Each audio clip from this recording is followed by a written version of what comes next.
खबर 12 देख रहे हैं आपके साथ मैं हूं ऋतु। बुलेटिन की शुरुआत करेंगे बड़ी खबर के साथ। सीएम योगी आदित्यनाथ ने लगाया जनता दर्शन। सीएम आवास पर लगा जनता दर्शन। जनता दर्शन में आए लोगों की सीएम ने समस्या सुनी और सीएम ने अधिकारियों को समस्या के निस्तारण के लिए समाधान के लिए निर्देशित भी किया। बड़ी खबर आपको बता रहे, जनता दर्शन लगाकर सीएम योगी आदित्यनाथ ने तमाम लोगों की समस्याओं को सुना और आगे इन सभी के समाधान के लिए, निस्तारण के लिए दिशा निर्देश भी जारी किए। सीएम योगी आदित्यनाथ जिस तरह से प्रदेश में जनता के लिए कार्य करते हुए दिखाई देते हैं, जनता के हितों को ध्यान में रखकर कार्य करते हुए दिखाई देते हैं, उसी क्रम में जनता दरबार भी लगाते हुए दिखाई देते हैं। और जनता दरबार लगाकर सीएम योगी आदित्यनाथ ने समस्याएं सुनी हैं और त्वरित कार्रवाई के निर्देश भी दिए।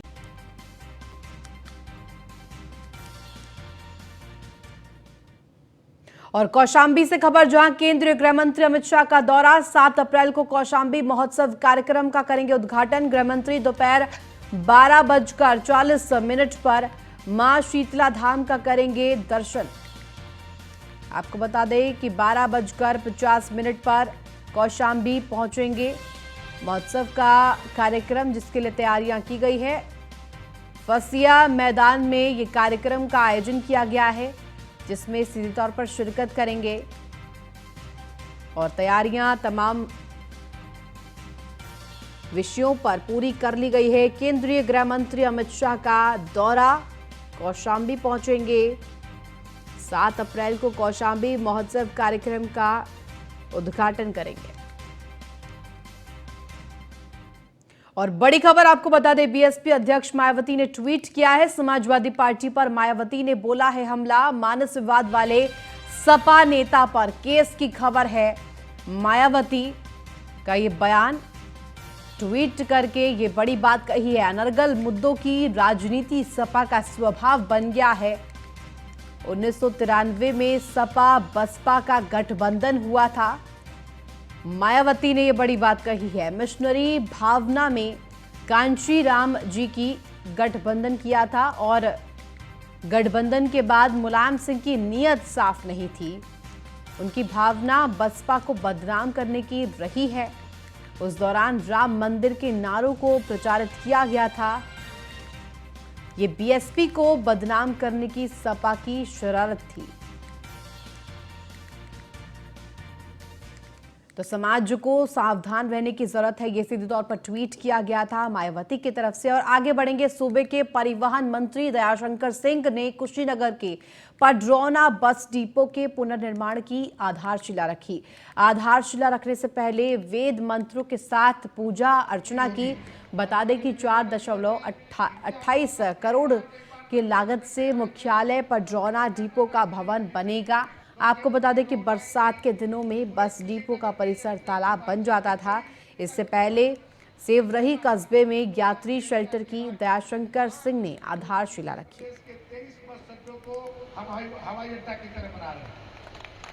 मैं बात करता हूँ, हमारे आरएम साहब यहीं पर हैं। आप देखे होंगे यहाँ तो मुझे पता चला 40 है तो मैंने 100 कर दिया। वहाँ पर भी हो जाए कि बस की कमी नहीं होती। कर्मचारी नहीं है ना, बस तो आपकी हो जाए कर्मचारी नहीं, सिर्फ 2 कर्मचारी हैं। नहीं, कर्मचारी की ये कमी नहीं होगी। आउटसोर्सिंग से कर्मचारी रखे जा सकते हैं, रखे जा रहे हैं, बहुत सारे रखे जा रहे हैं। अभी 4000 हमने जो है परिचालक के लिए इन लोगों को अनुमति दिया है, भर्ती हो रही है। जो इसकी आवश्यकता होगी उतनी भी दी जाएगी। और ये पूरा मामला कुशीनगर से, जहां परिवहन मंत्री दयाशंकर सिंह ने आधारशिला रखी।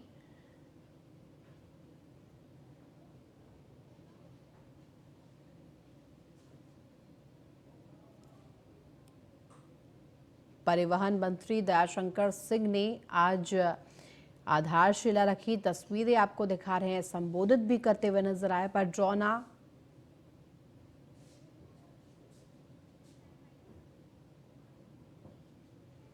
वही संभल में बेटी के साथ छेड़छाड़ के मामले में पिता को इंसाफ न मिलने पर थाने के बाहर जहर खा लिया, जिससे उसकी मौत हो गई। बताया जा रहा है कि बेटी की छेड़खानी से आहत होकर पिता ने जहर खाया, जिसके बाद इलाज के दौरान अस्पताल में उसकी मौत हो गई। वहीं मृतक के परिजनों का आरोप है कि पुलिस मामले में फैसला करने का दबाव बनाती रही और डराने धमकाने के साथ ही पीड़ित युवती और उसकी मां को भी थाने में बैठाया रखा। इसी बात से आहत होकर व्यक्ति ने जहरीला पदार्थ खाकर जीवन लीला को समाप्त कर लिया। पीड़ित का आरोप है कि जब कार्रवाई की मांग की तो पुलिस ने बेटी को जेल भेजने की धमकी देते हुए बैठा लिया। ये पूरा मामला गुड़ फतेहगढ़ क्षेत्र की गांव का है।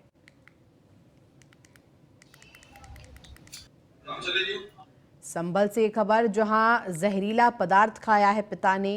बताया जा रहा है कि बेटी के साथ छेड़खानी हुई थी, जिससे आहत होकर पिता ने जहरीला पदार्थ खाया, जिससे कि व्यक्ति की मौत हो गई है। बताया जा रहा है कि बेटी से छेड़खानी की वारदात होने के बाद आहत होकर पिता ने जहरीला पदार्थ खाया, जिसके बाद इलाज के दौरान चंदौसी के निजी अस्पताल में उसकी मौत हो गई है। अब मृतक के परिजनों का भी आरोप है कि पुलिस मामले में फैसला करने का दबाव बनाती रही।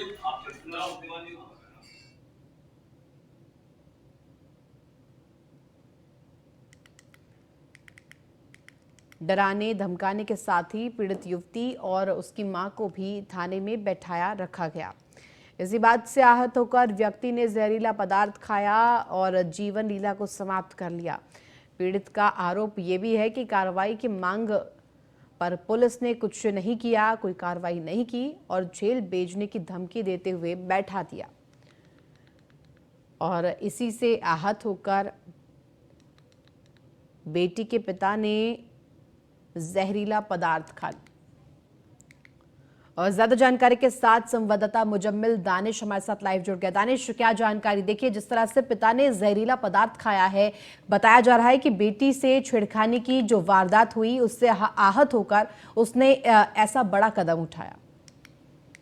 मैं आपको बता दूं कि ये मामला गुड़ फतेहगढ़ थाने का है, जहाँ पर एक गाँव में 2 दिन पहले एक विवाद हुआ था। ये एक ही समुदाय के दोनों लोग बताए जा रहे हैं। फिलहाल दोनों की तरफ से पुलिस को तहरीर दी गई थी। डायल 112 मौके पहुंची थी, जहां से दोनों के 3 लोगों को लेकर थाने पहुंचे थे। बताया जा रहा है दोनों पक्ष छेड़छाड़ी का आरोप लगा रहे थे, लेकिन इसमें बताया जा रहा है कि जो जिस तरह से लड़की के पिता का आरोप था कि ये लोग रामपुर रिश्ता करने गए थे, तो वहीं के पड़ोसी युवक था, गाँव घर पे आया, लड़की अकेली थी, उसके साथ छेड़खानी की। इसके बाद जब पुलिस को तहरीर दी गई, तहरीर लापरवाही का आरोप पुलिस पर सीधे तौर पर लगाया जा रहा है कि जिस तरह से छेड़खानी की गई, लेकिन पुलिस ने कार्रवाई करते हुए उसको टाला गया और समझौते की बात की गई है। फिलहाल देखने की बात है कि जो पिता था, छेड़खानी जिस तरह से उसकी बेटी के साथ किया था, उससे आहत होकर उसने जहर खा लिया। और बताया जा रहा है कि जो थाना है, थाने के सामने कहीं दुकान है और दुकान से उसने जहर लिया और वहीं नल पर पानी पीकर गया। फिलहाल उसकी वहीं हालत गंभीर होने लगी है। उसके बाद उसको सीएससी चंदौसी लाया गया, जहां पर उसने इलाज के दौरान उसकी मौत हो गई है। दानिश, कहा तो ये भी जा रहा है कि जब युवती शिकायत करने के लिए गई, न्याय की गुहार लगा रही थी, तो उसी को डराने धमकाने का पूरा मामला सामने आया और पुलिस ने भी कोई कार्रवाई नहीं की, जिससे आहत होकर पिता ने ये बड़ा कदम उठाया। मैं आपको बता दूं कि जिस तरह जो वारदात है, ये उसके परिजनों ने उसकी मां की तहरीर दी गई है। तहरीर के आधार पर था कि जो लड़की से छेड़छाड़ की गई थी, पुलिस ने एक्शन नहीं लिया था और तुरंत उस पर आहत होकर और इज्जत के खातिर उसके पिता ने जहरीला पदार्थ खाया, उसके बाद मौत हुई है। लेकिन मौत के बाद पुलिस प्रशासन कुंभकर्ण की नींद से जागा और उसके बाद कार्रवाई की गई है, जिसमें कि वहाँ के 2 लोग जिसके खिलाफ उन लोगों पर कार्रवाई की जा रही है। फिलहाल वहाँ पर पुलिस टीम लगा दी गई है और अभी क्योंकि हालात जिस तरह से खराब ना हो, तो वहाँ आसपास घरों के पुलिस प्रशासन पुलिस टीम लगी है, जिससे कि वहाँ शांति व्यवस्था बनाए रखे। लेकिन बड़ा सवाल ये है कि जिस तरह से छेड़छाड़ का मुकदमा दर्ज किया गया था, उसके पिता ने वहाँ तहरीर दी गई थी, थाने बिठाया गया। अगर कार्रवाई तुरंत एक्शन पुलिस लेती तो आज। ठीक है दानिश, बहुत शुक्रिया तमाम जानकारी देने के लिए। और बड़ी खबर आपको बता दें नोएडा से, इस वक्त की बड़ी खबर, भारतीय किसान यूनियन की महापंचायत नोएडा ARTO ऑफिस का किसानों ने घेराव किया है।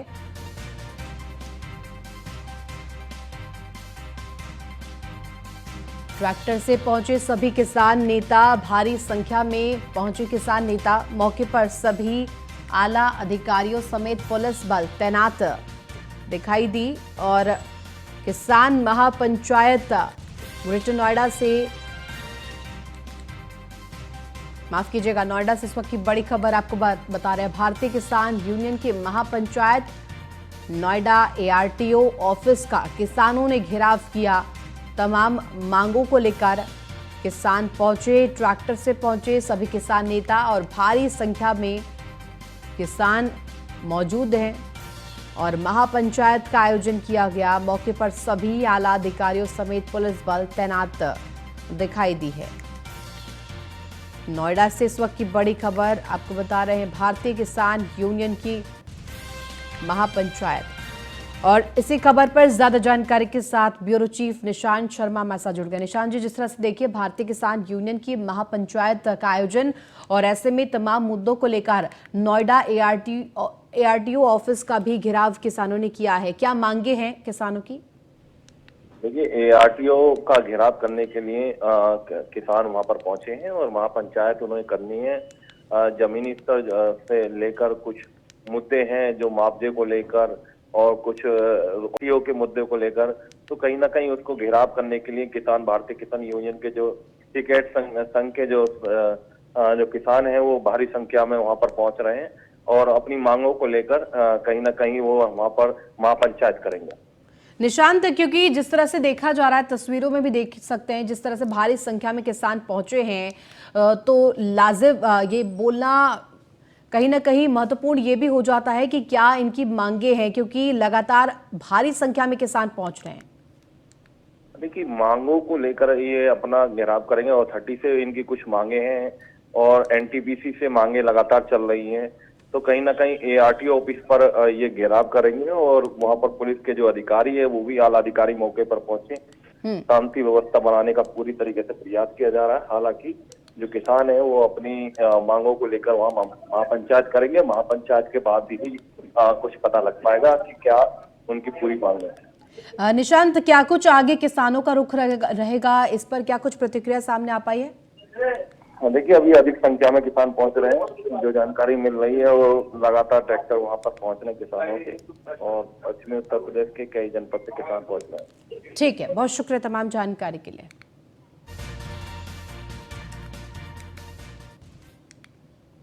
बड़ी खबर आपको बता दें मेरठ से, जहां बीएसपी नेता के कॉलोनी के ध्वस्तीकरण का मामला सामने आया है। दारा सिंह प्रजापति है बीएसपी के नेता। बीएसपी नेता ने ध्वस्तीकरण रोकने की प्लानिंग की। मौके पर बड़ी तादाद में भीड़ इकट्ठा हुई।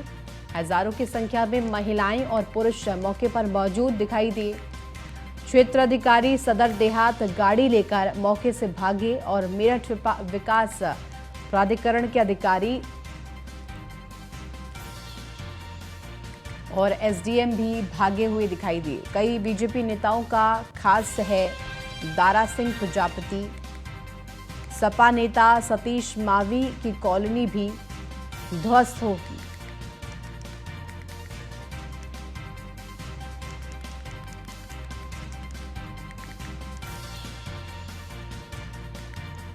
तो लगातार जिस तरह से अब ध्वस्तीकरण का काम किया जा रहा है, अवैध अतिक्रमण पर कार्रवाई की जा रही है लगातार, और अब इसी क्रम में मेरठ का ये पूरा प्रकरण, जहां बीएसपी नेता के कॉलोनी के ध्वस्तीकरण का मामला सामने आया है और दारा सिंह प्रजापति बीएसपी के नेता है।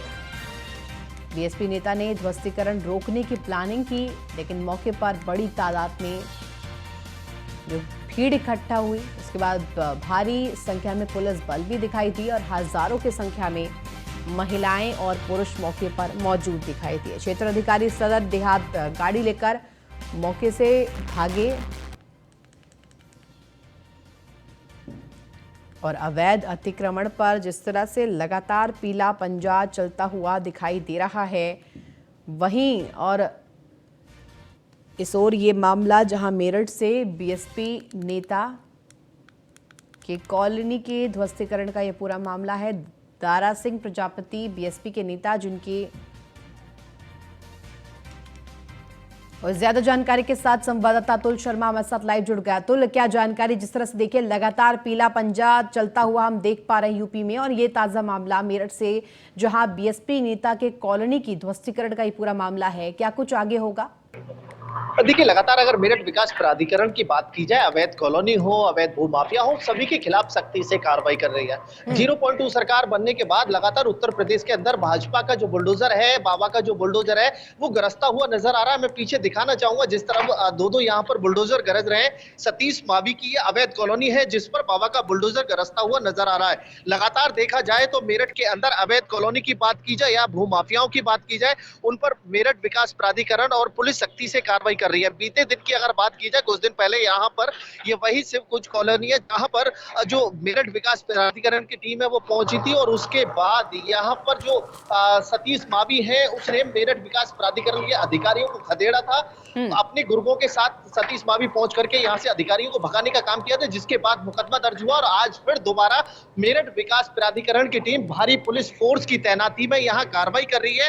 बाबा का जो बुलडोजर है वो गरजता हुआ नजर आ रहा है। भारी पुलिस फोर्स यहाँ तैनात की गई है। एसडीएम की बात की जाए, क्षेत्र अधिकारी की बात की जाए, भारी पुलिस फोर्स क्यूआईटी की बात की जाए, सभी को तैनात किया गया है, जिसके चलते जो अवैध भूमाफिया है उसकी नस तोड़ने के लिए अतुल, देखिए जिस तरह से लगातार ध्वस्तीकरण को रोकने के लिए भी प्लानिंग की जा रही है, ऐसे में प्रशासन की तरफ से क्या प्रतिक्रिया सामने आ पाई है? देखिए, प्रशासन का साफ तौर पर कहना है कि अवैध भूमाफिया चाहे कितने भी दबंग हो, बदमाश हो, उनको बख्शा नहीं जाएगा, सख्ती से कार्रवाई की जाएगी। फिलहाल की बात की जाए, देखिए दूसरी तरफ अगर एक कॉलोनी ये है और इसी के महज 200 मीटर की दूरी पर पीछे दूसरी कॉलोनी है जहां पर अभी बाबा का बुलडोजर पहुंचने वाला है, वहां पर भारी संख्या में जो लोग हैं, दारा सिंह प्रजापति के जो समर्थक हैं वो भारी संख्या में वहां बैठे हुए हैं। 500 से ज्यादा महिला और लोग वहां इकट्ठा हुए हैं। लेकिन मेरठ विकास प्राधिकरण का साफ तौर पर कहना है कि किसी भी अवैध भू माफिया हो, अवैध कॉलोनी माफिया हो, उसको बख्शीश नहीं दी जाएगी। भारी पुलिस फोर्स की तैनाती में यहाँ ये कार्य चल रहा है। बाबा का बुलडोजर गरजता हुआ नजर आ रहा है। कुछ अधिकारी उनसे भी बात करेंगे। एसडीएम सदर फिलहाल यहाँ खड़े हुए हैं, उनसे बात करने की कोशिश करेंगे कि किस तरह से जो अवैध भू माफिया है उन पर कार्रवाई चल रही है और लगातार जो भू माफिया है उनकी तरफ से पहले जो अधिकारी हैं उनको खदेड़ने का भी काम किया गया था, जिसमें मुकदमा भी दर्ज हुआ था। क्या कहना सर, कितनी बड़ी कार्रवाई है और जिस तरह से कार्रवाई चली है? दूसरी तरफ की बात की जाए तो भारी संख्या में लोग, महिला और पुरुष इकट्ठा है। उनका साफ तौर पर कहना है कि विकास प्राधिकरण को कार्रवाई नहीं करने दिया जाएगा। देखिए, 2 कॉलोनीज का डिमोलिशन लगा था, एक जहाँ पे कार्रवाई चल रही है, इसके बाद हम आगे की तरफ ही प्रस्थान करेंगे। जो भी बातचीत करके उनको प्रॉपर पर्याप्त नोटिस मिले हैं सारे कॉलोनी के ओनर्स को, और उनसे अगर अभी भी बातचीत करने का अगर हम लोग को वो मिलता है, अपॉर्चुनिटी मिलती है और वो करना चाहते हैं तो हम फिर बातचीत करने के लिए भी तैयार हैं और आगे देखेंगे आगे कार्रवाई बातचीत होने के बाद क्या कार्रवाई करनी है। बिगर मानचित्र की कॉलोनी डेवलप करते थे और उसके बाद जिस वक्त कार्रवाई का नंबर आता है तो एक तरफ विकास प्राधिकरण के अधिकारियों की भ्रष्टाचारी की पोल खुलती है तो दूसरी तरफ कॉलोनी माफिया सरेआम कॉलोनी बनाते हुए नजर आते हैं। देखिए, ये इसमें कॉलोनी मानचित्र अप्रूव का सवाल ही नहीं उठता क्योंकि ये ग्रीन बेल्ट में है, तो इसमें कुछ भी करके मानचित्र अप्रूव भी नहीं हो सकता। बाकी प्राधिकरण के एम्प्लॉइज आपको जो है वो आपको ज्यादा जानकारी दे पाएंगे इस बारे में। तो देख सकते हैं ये एसडीएम सदर है जो अभी कुछ देर पहले जो दूसरी कॉलोनी है दारा सिंह की, वहां से अपनी गाड़ी लेकर निकले थे और यहाँ पर जो कार्रवाई है वो चलती हुई नजर आ रही है। भारी पुलिस फोर्स यहाँ तैनात की गई है। मैं पीछे की तरफ फिर दिखाना चाहूंगा कि बाबा का बुलडोजर यहाँ अवैध कॉलोनी पर गरजता हुआ नजर आ रहा है और लगातार देखा जाए तो मेरठ के अंदर इसी तरह से पहले भी कई ऐसी कॉलोनियां हैं जिन पर बाबा का बुलडोजर गरजा था और लगातार इसी तरह से यहाँ पर भी बाबा का बुलडोजर गरज रहा है। लगातार जो माफिया हैं उनकी कमर तोड़ने का काम प्रशासन कर रहा है। लगातार देखा जाए तो मेरठ विकास प्राधिकरण की टीम कार्य करती हुई नजर आ रही है। लेकिन एक तरफ अतुल, एक तरफ जहां पीला पंजा चलता हुआ दिखाई दे रहा है, वहीं पे अगर हम बात करें तो सीएम योगी आदित्यनाथ ने भी अभियान की शुरुआत कर दी है जिसमें कि अवैध अतिक्रमण को ध्वस्त करने की कार्रवाई की जा रही है यूपी पूरे प्रदेश भर में। और ऐसे में क्या माना जाए, इससे क्या कड़ा संदेश देने की कोशिश? देखिए, मुख्यमंत्री का साफ निर्देश है कि अवैध कॉलोनी हो, अवैध अतिक्रमण हो, अवैध बस स्टैंड या टेम्पो स्टैंड की बात की जाए, सभी पर 15 अप्रैल तक विशेष अभियान चला करके प्रशासन कार्रवाई करे। उसी के बीच मेरठ के अंदर जो मेरठ विकास प्राधिकरण की टीम है वो अवैध अतिक्रमण पर और अवैध जो कॉलोनी है उन पर कार्रवाई करता हुआ नजर आ रहा है। लेकिन उसी के बीच अवैध कॉलोनी माफियाओं का साफ तौर पर कहना है कि जिस वक्त कॉलोनी बनाई जाती है उस वक्त जो अधिकारी है वो खाना पूर्ति करते हैं, लेकिन उस वक्त भ्रष्टाचारी की जो भेंट है वो अवैध कॉलोनी माफिया वहां चढ़ा बढ़ाते हैं और उसके बाद कहीं ना कहीं जो अधिकारी हैं ठीक है, तो नजर बनाकर रखिए, आगे अपडेट अपडेट लेंगे। फिलहाल बहुत शुक्रिया तमाम जानकारी देने के लिए। खबर झांसी से है, जहां निवासी भानु प्रताप ने डीएम को दिए शिकायती पत्र में आरोप लगाया है कि सहकारी समिति पंडवाहा में निर्विरोध चुने गए अध्यक्ष अंगद सिंह पर दबंगई का आरोप लगाया गया है। उन्होंने कहा कि उसके सामने किसी ने पर्चा भरने की हिम्मत नहीं की। शिकायतकर्ता का आरोप है कि 31 अगस्त 2013 को अंगद सिंह ने बगरौनी एक व्यक्ति की गोली मारकर हत्या कर दी थी। इसके साथ ही शिकायतकर्ता ने निर्वाचन को अवैध घोषित करते हुए पदच्युत करने के लिए कार्रवाई करने की मांग की है। क्या नाम है आपका? हमारा नाम भानु प्रताप पटेल। पटेल साहब, क्या समस्या है? हम ग्राम बगरौनी के रहने वाले हैं, थाना टोड़ी फतेहपुर है। 31 अगस्त 2013 में हमारे पुत्र की हत्या कर दी गई थी, हमें भी गोली मारकर घायल कर दिया गया था। उसमें अंगद सिंह पटेल जो है, अब सोसाइटी के वो पहले डायरेक्टर हुए, अब अध्यक्ष भी बन गए। ना किसी की ताकत ही नहीं थी कि जो है कह देता कि हम खड़े हो रहे हैं। जो खड़े होने की कोशिश कर रहा है तो उसके लिए दबाव है, क्योंकि दबंग व्यक्ति हैं। 31 अगस्त 2013 का ये मामला था। वैसे तो समाजवादी पार्टी के राष्ट्रीय महासचिव स्वामी प्रसाद मौर्य अपने बयान को लेकर आए दिन सुर्खियों में बने रहते हैं, लेकिन इस बार उन्होंने भगवान राम को लेकर ही टिप्पणी कर दी है, जिसके बाद लोगों में आक्रोश देखा जा रहा है। वहीं हिंदू वाहिनी के कार्यकर्ताओं ने रायबरेली और सालोन थाने में एफआईआर दर्ज कराते हुए स्वामी प्रसाद मौर्य की गिरफ्तारी की मांग कर दी है। बता दें कि सपा के राष्ट्रीय अध्यक्ष अखिलेश यादव द्वारा दीन शाह गौरा रायबरेली में कांशीराम की मूर्ति का अनावरण किया गया था, जहां सपा नेता स्वामी प्रसाद मौर्य जनसभा को संबोधित करते हुए एक नारा देते हुए दिखाई दिए। मिले मुलायम कांशीराम हवा में उड़ गए, जय श्री राम। जहां इस नारे से आम जनमानस के साथ साथ हिंदू युवा वाहिनी के कार्यकर्ताओं में भी भारी आक्रोश देखने को मिल रहा है। मुलायम कांशीराम हवा में उड़ गए। अभी मेरी आवाज भारी है आप पर, ये फिर से बोलिए। जब मुझसे ज्यादा आपकी भारी आवाज होगी तब मैं बंद करूंगा।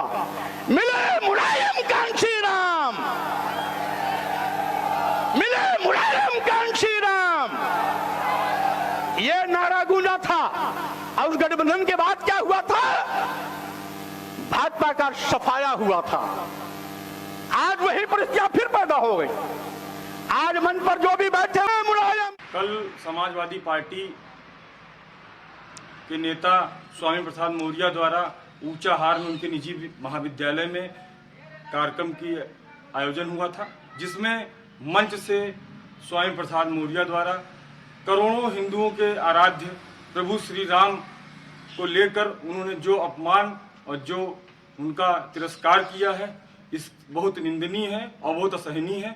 मैं रायबरेली पुलिस से उत्तर प्रदेश के यशस्वी मुख्यमंत्री परम पूज्य महाराज महंत योगी आदित्यनाथ जी से यही प्रार्थना करूंगा कि स्वामी प्रसाद मौर्य के ऊपर कठोर से कठोर कार्रवाई हो और उनको जेल के सलाखों के पीछे डाला जाए, जिससे एक मैसेज जा सके, एक संदेश जा सके।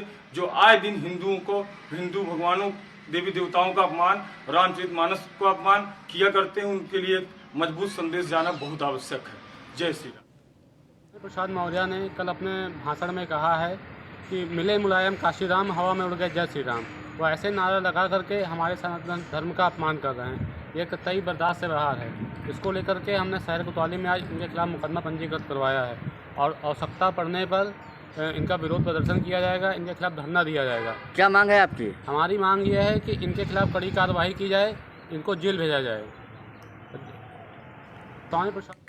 तो इसी के साथ फिलहाल खबर 12 में बस इतना ही। आप देखते रहे न्यूज़ 1।